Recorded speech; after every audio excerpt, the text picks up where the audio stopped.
India voice, आपकी सोच, आपकी आवाज। हरियाणा पंजाब का यह खास बुलेटिन देखना शुरू कर चुके हैं आप। मैं आपके साथ अब्दुल नबी हसन हूं।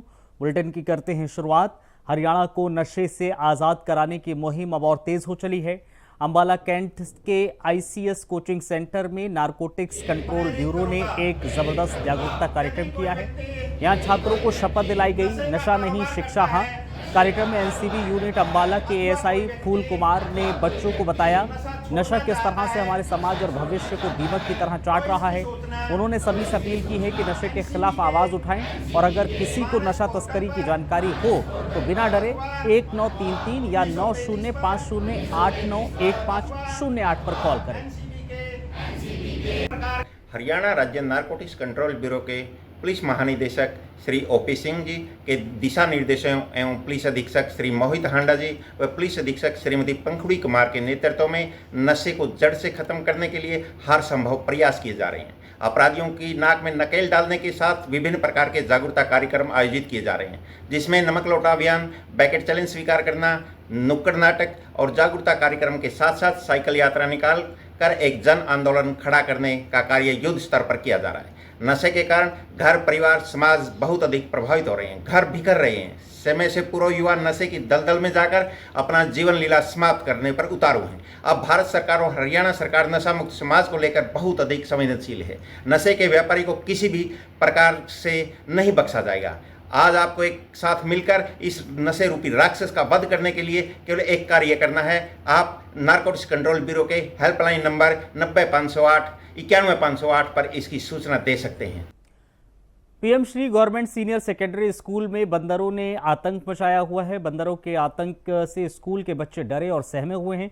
PM Shri government senior secondary school के एक कर्मचारी को बंदर ने काट भी लिया है। बंदरों को पकड़ने के लिए स्कूल प्रशासन लगातार प्रशासन से गुहार लगा रहा है। लगभग 6 महीने पहले भी गांव का सरपंच लिख चुका है कि यहां पर बंदरों का आतंक देखने को मिल रहा है। वन विभाग को पत्र भी लिखा गया, लेकिन आज तक कोई कार्रवाई नहीं हुई। ऐसा है कि अब काफ़ी टाइम से बंदरों ने विद्यालय में काफ़ी आतंक मचाया हुआ है और 2 मेरे पास प्राइमरी स्कूल हैं और मेरा स्कूल 6ठी से 12वीं तक है। तो बच्चे बहुत डरते हैं और वो स्कूल में आम ही घूमते रहते हैं, जिससे बच्चों को भी बहुत डर लगता है पेड़ों पे। और कई बार मेरे विद्यालय की वो पानी की टंकियाँ भी तोड़ चुके हैं और पेड़ भी तोड़ चुके हैं और तारें भी कई बार टूट चुकी हैं और मैंने ठीक भी करवा ली है। जीपीएस उमरी है उस स्कूल की, दोनों ने 2 बार टंकियाँ तोड़ गई हैं और मैडम ने 2 बार उस टंकियों की रिपेयर करवा चुकी है और अब तीसरी बार फिर वो टंकी छुट्टियों में उन्होंने तोड़ दी थी, तो अब हमने तीसरी बार फिर वो टंकी ठीक करवाई है। और कल तो एक एम्प्लॉयज़ को मेरे वो बंदर भी काट गया है, ताकि बच्चों को जो ऐसा है कि बहुत डर है। अब बच्चे हैं, बच्चे पानी पीने भी जाते हैं, वॉशरूम में भी जाते हैं और बंदर आम ऐसे ही घूमते रहते हैं। तो मेरा प्रशासन से यही अपील है कि इनको बंदरों को यहाँ विद्यालय से हटाया जाए। अगर कल किसी बच्चे को बंदर काट जाता है या किसी को नुकसान होता है तो पेरेंट्स जो हैं वो सारा ब्लेम स्कूल की प्रिंसिपल भी लगाएंगे कि विद्यालय में आम ऐसे ही बंदर घूम रहे हैं और प्रिंसिपल कुछ नहीं कर पा रही है। तो मैं फिर एक बार प्रशासन से अपील करना चाहूँगी कि प्लीज़ विद्यालय से इन बंदरों का कुछ ना कुछ इंतजाम किया जाए। सर, यहाँ पे बंदरों का वैसे बहुत ही ज्यादा आतंक हो चुका है। हर रोज का काम है, सुबह से लेके शाम तक हमें बहुत डर लगा रहता है बंदरों से। हमारे स्कूल के बच्चे छोटे छोटे हैं, लगभग 100 के पास बच्चा है हमारे पास। हमें डर लगता है, बच्चा पानी पीने भी बाहर जाते हैं, वॉशरूम के लिए भी जाते हैं, तो हमें उनके साथ ही बाहर निकलना होता है। कई बार तो बंदर हमारे ऊपर भी हमला कर देते हैं।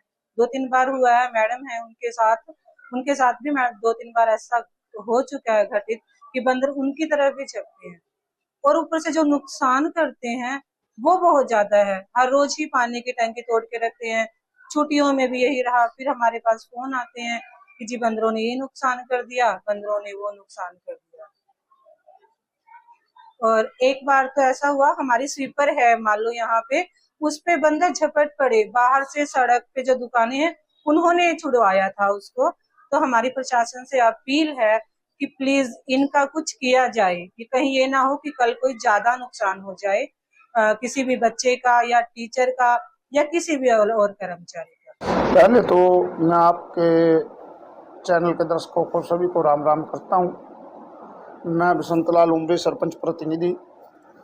जो बंदरों का मामला है हमारे संज्ञान में पहले से ही है, काफ़ी पहले से ही हमारे संज्ञान में है, और इसके लिए हमने प्रस्ताव डाल के अपने बीडीओ साहब की तरफ से लेटर जारी करवा रखा है वन विभाग को, और ये उस लेटर की प्रति है। अगर आप कहोगे तो इसकी कॉपी भी आपको दे दी जाएगी, क्योंकि बंदरों को पकड़ने के लिए अगर पंचायत अपनी तरफ से पकड़ के कहीं भी छुटवाती है किसी जंगल में, वन विभाग में, तो अगर कोई बंदर चोटिल हो जाए, कुछ हो जाए, उसके लिए फिर बजरंग दल या कोई भी आके खड़ा हो जाए, उससे बचने के लिए हमने वन विभाग को लिखा है या तो वो हमें परमिशन दे दे या वन विभाग खुद आके इन बंदरों को पकड़ के ले जाए।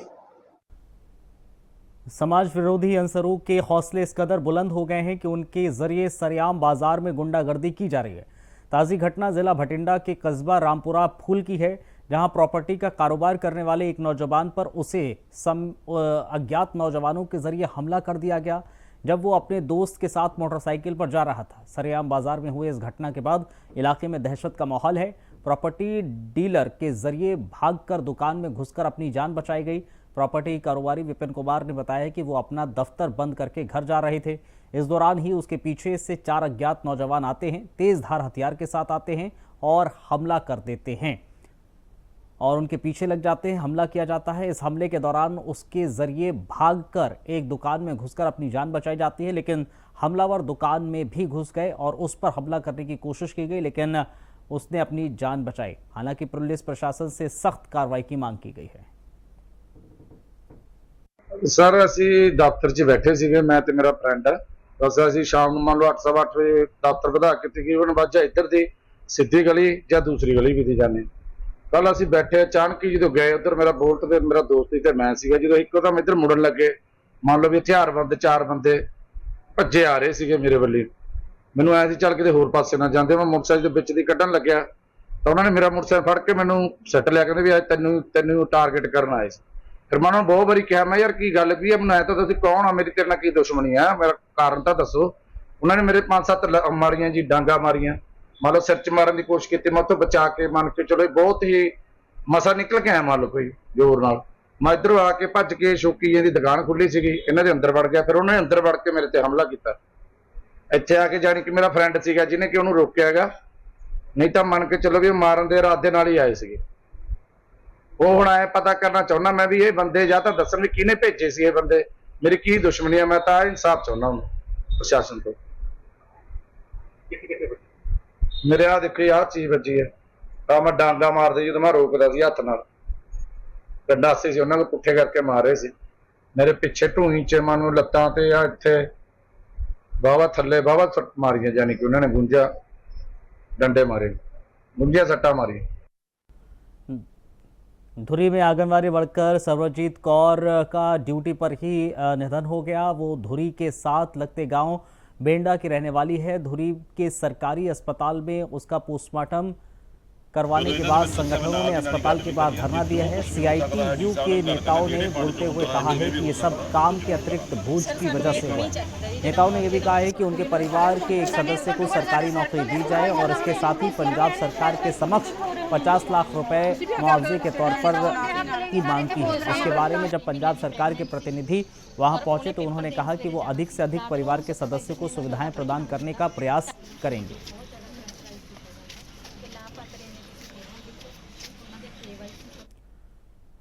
भटिंडा के आदर्श स्कूल के 6th क्लास के स्टूडेंट वंश का लापता है, जिस पर अब CCTV तस्वीर सामने आई है, जिसमें यह बच्चा स्कूल की ड्रेस में नजर आ रहा है, जिसके कंधों पर स्कूल बैग भी उठा हुआ है। वंश यहां से अकेला ही बड़ी ही आसानी से ट्रेन में सवार हो जाता है। अब भटिंडा पुलिस GRP पुलिस के साथ वंश की तलाश कर रही है। ਵੀਰੇ 12:30 ਲੱਗਦਾ, 12 ਵਜੇ ਅਸੀਂ ਉਰੇ ਲਿਆਉਂਦੇ ਹਾਂ ਬੱਚੇ। ਕਿੰਨੇ ਵਜੇ? 5:30 ਵਜੇ ਵੀਰੇ। ਉਹ ਆਇਆ ਸੀ ਤੁਹਾਡੇ ਨਾਲ ਸੀਗਾ? ਹਾਂ ਜੀ, ਮੇਰੇ ਨਾਲ ਸੀ 5 ਬੱਚੇ ਆਏ ਸੀ, 5 ਬੱਚੇ ਮੈਂ ਉਤਾਰੇ ਆ ਨਾਲ ਹੀ ਇਕੱਠੇ। ਦੇ ਗੇਟ ਤੋਂ ਲੱਗ ਹਾਂ ਜੀ, ਆਹ ਇੱਧਰਲੇ ਪਾਸੇ ਮੋੜ ਤੇ ਗੇਟ ਤੋਂ ਪਿੱਛੇ। ਉਸ ਤੋਂ ਬਾਅਦ ਤੁਹਾਨੂੰ ਪਤਾ ਕਦੋਂ ਲੱਗਿਆ ਵੀ ਜੋ ਬੱਚਾ ਹੈ ਨਹੀਂ? ਮੈਂ ਸ਼ਾਮ ਨੂੰ ਜਦੋਂ ਉਹਨਾਂ ਨੂੰ 5:30 ਛੁੱਟੀ ਹੁੰਦੀ ਆ ਵੀਰੇ, 5 ਵਜੇ ਮੈਂ ਆਇਆ, ਮੈਂ ਦੇਖਿਆ ਉਹ ਆਇਆ ਨਹੀਂਗਾ। ਫਿਰ ਮੈਂ ਸਕੂਲ 'ਚ ਨਿਗਾਹ ਮਾਰੀ, ਮੈਨੂੰ ਦਿਖਿਆ ਨਹੀਂ ਕਿਸੇ ਪਾਸੇ। ਫਿਰ ਮੇਰੇ ਕੋਲ ਘਰੇ ਜਾ ਕੇ ਇਹਨਾਂ ਦੇ ਪਤਾ ਕਰਿਆ, ਮੈਂ ਕਿਹਾ ਕਿ ਪੇਰੈਂਟਸ ਲੈ ਜਾਂਦੇ ਆ, ਬਿਮਾਰ ਮੂਰ ਹੋ ਜਾਂਦਾ ਬੱਚਾ। ਘਰੇ ਗਿਆ ਤਾਂ ਉਹ ਕਹਿੰਦੇ ਵੀ ਘਰੇ ਆਇਆ ਨਹੀਂ। ਫਿਰ ਅਸੀਂ ਇੱਥੇ ਸਕੂਲ 'ਚ ਆਏ, ਫਿਰ ਸ਼ਾਮ ਤੱਕ ਇੱਥੇ ਲੱਭੇ। ਹੁਣ ਪਰ ਦੇਖਿਆ ਕੋਈ ਕੈਮਰੇ ਵਗੈਰਾ? ਕੈਮਰੇ ਵਗੈਰਾ ਵੀਰੇ ਉਹ ਤਾਂ ਸਕੂਲ ਵਾਲੇ ਤਾਂ ਹੁਣ ਕਹਿੰਦੇ ਵੀ ਉਹ ਸਕੂਲ 'ਚ ਆਇਆ ਹੀ ਨਹੀਂ। ਉਹਨਾਂ ਨੇ ਉਹਦਾ ਅੰਦਰ ਦੇ ਕੈਮਰੇ ਕੁਮਰੇ ਦਿਖਾਏ ਸੀਗੇ ਬਾਹਰ ਨਿਕਲਣ वाले ਦਾ, पर पता नहीं लग रहा। पटियाला के एक निजी अस्पताल में डॉक्टर्स की लापरवाही के कारण एक बच्चे की मौत हो गई। बच्चे के पिता का कहना है कि मेरे बच्चे के गिरने से हाथ में चोट लग गई थी, जिसके इलाज के लिए हम निजी अस्पताल पहुंचे। निजी गुरमन ऑर्थो मल्टी स्पेशल पहुंचे। यहाँ डॉक्टर ने उसे इंजेक्शन लगाया। जब हम बच्चे से मिले, उसके मुंह से झाग निकलने लगा। हमने डॉक्टर को बताया कि डॉक्टर घबरा गए और उसे पटियाला के अमर अस्पताल में ले गए। जब डॉक्टर ने उसे देखा तो मृत घोषित कर दिया, तो वहीं परिजनों ने डॉक्टर की पिटाई शुरू कर दी, जिससे माहौल गर्मा गया। पुलिस ने वहां पहुंचकर मामले को शांत कराया। बच्चे को परिजनों को सौंप दिया है और आगे की कार्रवाई पुलिस के जरिए की जा रही है। जोड़िया सड़कों के गुरमन हॉस्पिटल है, उत्थों एक सानू पता लग्या कि छोटे बच्चे की मौत हुई है। तो जो ਉਹਦੇ पेरेंट्स ਸਾਨੂੰ स्टेटमेंट लिखाउणगे, कानून अनुसार जो बनती कार्रवाई है वो की जाएगी। डॉक्टर का की नाम से ये पता लगा कि डॉक्टर मनसूर है। हॉस्पिटल का की नाम है? गुरमन हॉस्पिटल। ਬੱਚੇ ਦੀ ਤਾਂ ਬਾਂਹ ਟੁੱਟੀ ਸੀ, ਸਿਰਫ ਛੋਟੀ ਜਿਹੀ ਪੌੜੀਆਂ ਤੇ ਗਿਰ ਕੇ 2 ਫੁੱਟ ਦੀ ਤੇ ਬੱਚੇ ਦੀ ਬਾਂਹ ਟੁੱਟਣ ਨਾਲ ਮੈਂ ਬਹਾਦਰਗੜ੍ਹ ਗਿਆ ਜੀ ਹੱਡੀ ਵਾਲੇ ਡਾਕਟਰ ਕੋਲ। ਉਹਨਾਂ ਨੇ ਐਕਸਰਾ ਕਰਕੇ ਕਿਹਾ ਵੀ ਬਾਂਹ ਟੁੱਟੀ ਹੋਈ ਆ ਬੱਚੇ ਦੀ, ਤੁਸੀਂ ਵੀ ਉਧਰ ਲੈ ਜਾਓ, ਵੀ ਦੇਵੀਗੜ੍ਹ ਰੋਡ ਤੇ ਹਸਪੀਟਲ ਆ ਜੀ, ਫਨ ਵਰਲਡ ਦੇ ਸਾਹਮਣੇ। ਤੇ ਉੱਥੇ ਜਾ ਕੇ ਮੈਂ ਡਾਕਟਰ ਨੂੰ ਪੁੱਛਿਆ, ਮੈਂ ਕਿ ਡਾਕਟਰ ਸਾਹਿਬ ਬਾਂਹ ਠੀਕ ਹੋ ਜਾਏਗੀ ਬੱਚੇ ਦੀ? ਕਹਿੰਦਾ ਕੋਈ ਗੱਲ ਨਹੀਂ ਕਾਕੇ, ਠੀਕ ਹੋ ਜਾਏਗੀ, ਵੀ ਅਸੀਂ ਵੀ ਉਹਨੂੰ ਵੀ ਥੋੜਾ ਬੇਹੋਸ਼ੀ ਦਾ ਟੀਕਾ ਲਾਵਾਂਗੇ ਬਾਂਹ ਨੂੰ, ਵੀ ਬਾਂਹ ਸੁੰਨ ਹੋ ਜਾਏਗੀ। ਬਾਂਹ ਸੁੰਨ ਹੋਣ ਕਰਕੇ ਬੱਚਾ ਥੋੜੀ ਦੇਰ ਸੋਊਗਾ, ਵੀ ਉਸ ਤੋਂ ਬਾਅਦ ਅਸੀਂ ਟੀਕਾ ਲਾ ਕੇ ਵੀ ਬੱਚੇ ਨੂੰ ਵੀ ਜੇ ਬਾਂਹ ਦਾ ਆਪਰੇਸ਼ਨ ਕਰਾਂਗੇ ਜੀ। ਉਸ ਤੋਂ ਬਾਅਦ ਕੀ ਹੋਇਆ, ਉਹ ਡਾਕਟਰ ਕਹਿੰਦਾ ਮੈਂ ਵੀ ਆ ਰਿਹਾ, ਮੇਰਾ ਲੰਚ ਦਾ ਟਾਈਮ ਹੋ ਗਿਆ। ਵਰਕਰ ਨੂੰ ਛੱਡ ਕੇ ਚਲੇ ਗਿਆ, ਬਹੁਤ ਅਣਗਹਿਲੀ ਕਰੀ ਜੀ ਇਹਨਾਂ ਨੇ। ਉਦੋਂ ਬਾਅਦ ਛੱਡ ਕੇ ਚਲੇ ਗਏ ਜੀ। ਤੇ ਬੱਚੇ ਨੂੰ ਮੇਰੇ ਨਾਲ ਹੀ ਨੂੰ ਨਾ ਮੂੰਹ ਨੀਲਾ ਹੋ ਗਿਆ, ਇਹਦੇ ਮੂੰਹ ਚੋਂ ਝੁੱਗ ਨਿਕਲਣ ਲੱਗੀ ਜੀ, ਪੂਰਾ ਬੁੱਲ ਨੀਲੇ हो गए ਉਹਦੇ ਜੀ। चलिए, इस बुलेटिन में फिलहाल इतना ही। इजाजत दीजिए, नमस्कार।